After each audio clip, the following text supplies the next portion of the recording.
नमस्कार। हिंदी साहित्य की आज की कक्षा में हम हिंदी के एक बहुत ही प्रसिद्ध चर्चित कवि अमीर खुसरो के जीवन के बारे में परिचय प्राप्त करेंगे।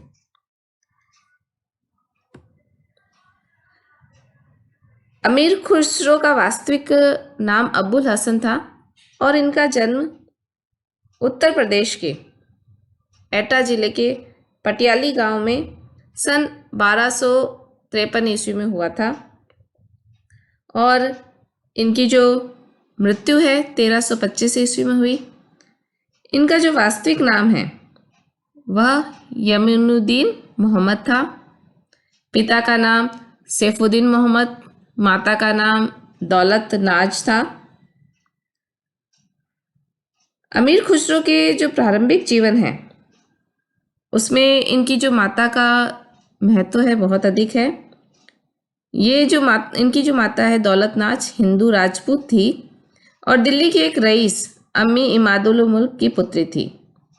अम्मी इमादुल मुल्क बादशाह बलबन के युद्ध मंत्री थे।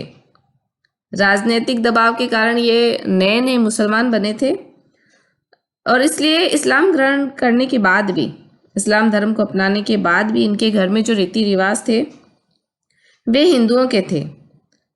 खुसरो के ननियाल में गाने बजाने और संगीत का माहौल था और इसलिए इनके जीवन पर दो परंपराओं का प्रभाव हम देख सकते हैं। हिंदू और मुस्लिम जो संस्कृति है उसका मिला जुला प्रभाव इनकी कविताओं में जो दृष्टिगत होता है, ये इनके प्रारंभिक जीवन की जो परवरिश थी उसका ही प्रभाव था। खुसरो के जीवन में जो इनके पिता का महत्व है वह भी महत्वपूर्ण है। पिता स्वयं पढ़े लिखे नहीं थे, लेकिन उन्होंने अपने पुत्र की शिक्षा दीक्षा की उचित व्यवस्था की। उन्हें शुरुआत में ही, जीवन के शुरुआत के वर्षों में ही उन्हें मदरसे में भेजा पढ़ने के लिए। उसके पश्चात निजामुद्दीन औलिया के पास लेके गए, लेकिन पिता का जो साथ है वह इन्हें अधिक समय तक नहीं मिल पाया। इनके पिता ने अपने पुत्र को निजामुद्दीन औलिया के चरणों में अर्पित कर दिया था। अगर अमीर खुसरो के जीवन के संदर्भ में हम देखें तो 7 वर्ष की अवस्था में खुसरो के पिता का देहांत हो गया था। अपने समय के दर्शन तथा विज्ञान में खुसरो ने विद्वता प्राप्त की थी और लेकिन इनकी जो प्रतिभा थी वह बाल्य अवस्था में ही काव्योन्मुख थी। किशोर अवस्था में इन्होंने कविता लिखना प्रारंभ कर दिया था और वह 20 वर्ष के होते होते एक कवि के रूप में प्रसिद्ध हो गए थे। इसके अतिरिक्त यदि बात की जाए अमीर खुसरो के जीवन का जो महत्वपूर्ण पक्ष है वह इनका काव्य सृजन का पक्ष है, जो इनके किशोरावस्था से प्रारंभ हो जाता है और किशोरावस्था से प्रारंभ होकर 20 वर्ष की अवस्था तक पहुंचते पहुंचते वह एक श्रेष्ठ कवि के रूप में प्रतिष्ठित हो गए थे। राज्यश्री की बात करें तो उस समय जो बुद्धिजीवी कलाकारों के लिए आजीविका का जो सबसे उत्तम साधन था वह राज्यश्री ही था। खुसरो ने भी अपना संपूर्ण जो जीवन है वह राज्यश्री में बिताया। उन्होंने गुलाम, खिलजी और तुगलक, ये जो 3 अफगान राजवंश हैं, इन राजवंशों का उत्थान पतन अपनी आंखों से उन्होंने देखा था। अमीर खुसरो ने सबसे पहले 1270 में गयासुद्दीन बलबन के भतीजे इलाहाबाद के हाकिम अलाउद्दीन मोहम्मद कुलिश खां मलिक छज्जू का राज्यश्री प्राप्त किया था और एक बार बलबन के द्वितीय पुत्र बुगरा खां की प्रशंसा में कसीदा लिखने के कारण मलिक छज्जू उनसे नाराज हो गया और खुसरो को बुगरा खां का आश्रय फिर ग्रहण करना पड़ा। और जब बुगरा खां लखनौती का हाकिम नियुक्त हुआ तो खुसरो भी उनके साथ चले गए, लेकिन वे उस प्रदेश के वातावरण में अधिक दिन नहीं रहे और बलबन के ज्येष्ठ पुत्र सुल्तान मोहम्मद का निमंत्रण पाकर पुनः दिल्ली लौट आए। खुसरो का यही आश्रयदाता सर्वाधिक सुसंस्कृत और कला प्रेमी था और यहाँ रहकर इन्होंने काव्य की सृजना की। सुल्तान मोहम्मद के साथ उन्हें मुल्तान भी जाना पड़ा और मुगलों के साथ उसके युद्ध में भी सम्मिलित होना पड़ा। कुल मिलाकर इनका जो राजस्व था वह 3 अफगान राजवंशों और सुल्तानों तक विस्तृत था। अब अगर बात करते हैं इनके कृतित्व की, इनके द्वारा लिखी गई रचनाओं की, तो ऐसा माना जाता है कि खुसरो ने लगभग 99 पुस्तकें लिखी थी। एक विस्तृत जो बात कही जाती है उनके साहित्य की, लगभग 100 के करीब इन्होंने पुस्तकें लिखी थी, परंतु आज इनमें से केवल 20 और 22 पुस्तकें ही प्राप्त होती हैं।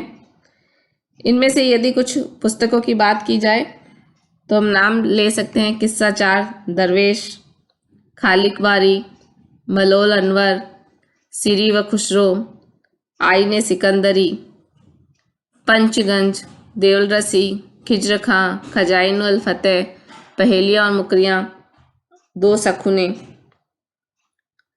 ये इनकी कुछ प्रमुख पुस्तकें हैं जिसके कुछ अंश विद्वानों को प्राप्त हुए हैं, जिसका खोजबीन करके इनके एक पुस्तक की रूप में प्रस्तुत किए गए हैं। इनमें से खालिक बारी है, यह एक शब्द कोश है, पर्याय कोश है, जो तुर्की, फारसी, हिंदी का पर्याय कोश है। ये पूर्ण रूप से तो अप्राप्य है, लेकिन उसका कुछ संक्षिप्त अंश हमें मिलता है। मलोल अनवर इन्होंने अपनी बेटी को सीख देने के लिए, शिक्षा देने के लिए लिखा था और ये खुदा बख्श पुस्तकालय पटना में इसकी एक पांडुलिपि अभी तक रखी हुई है। शीरी व खुसरो ये जो ग्रंथ है, इसमें प्रेम की पीर का वर्णन किया गया है। डॉक्टर अरशद अली ने लिखा है कि ये रचना अब उपलब्ध नहीं और इसकी खोज की जानी चाहिए। आईने सिकंदरी, इस ग्रंथ में उन्होंने सिकंदर आजम और खाके चीन की लड़ाई का वर्णन किया है। ये वीर रस प्रधान मसनवी में लिखी गई है। पंचगज या खुसरो की पंचपदी जो रचना है, ये अमीर खुसरो की विशाल और सार्वभौमिक प्रतिभा अर्थात काव्य कला के जाने माने वाले कवि निजामी गंजवी के खम्स के जवाब में उन्होंने इसे लिखा था।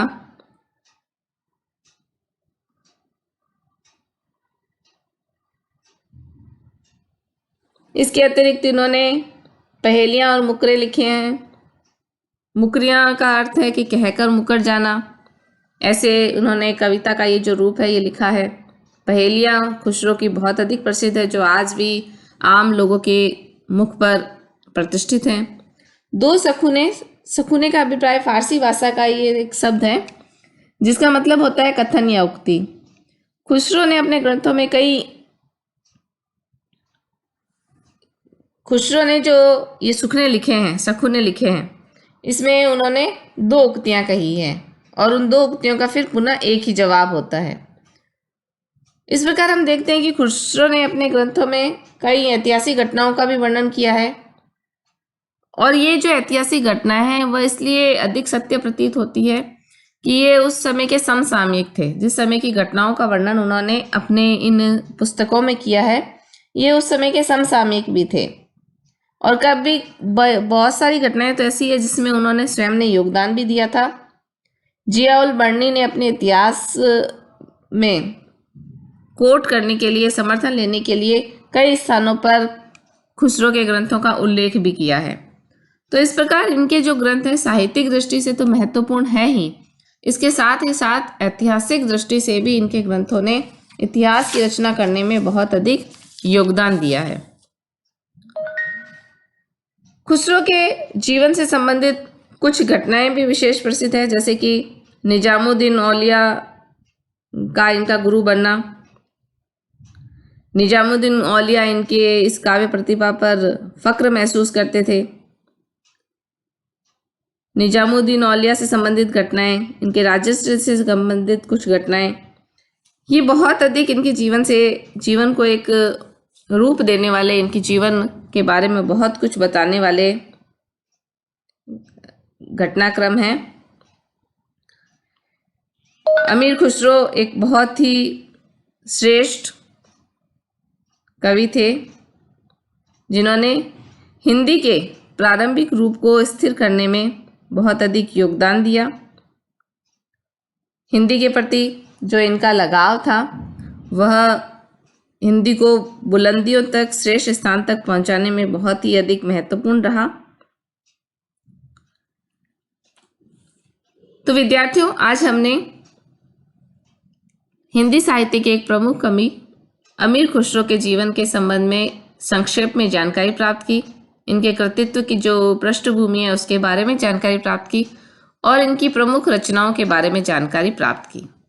आगे की कक्षा में हम अमीर खुसरो के शिल्प सौंदर्य के संबंध में जानकारी प्राप्त करेंगे। धन्यवाद।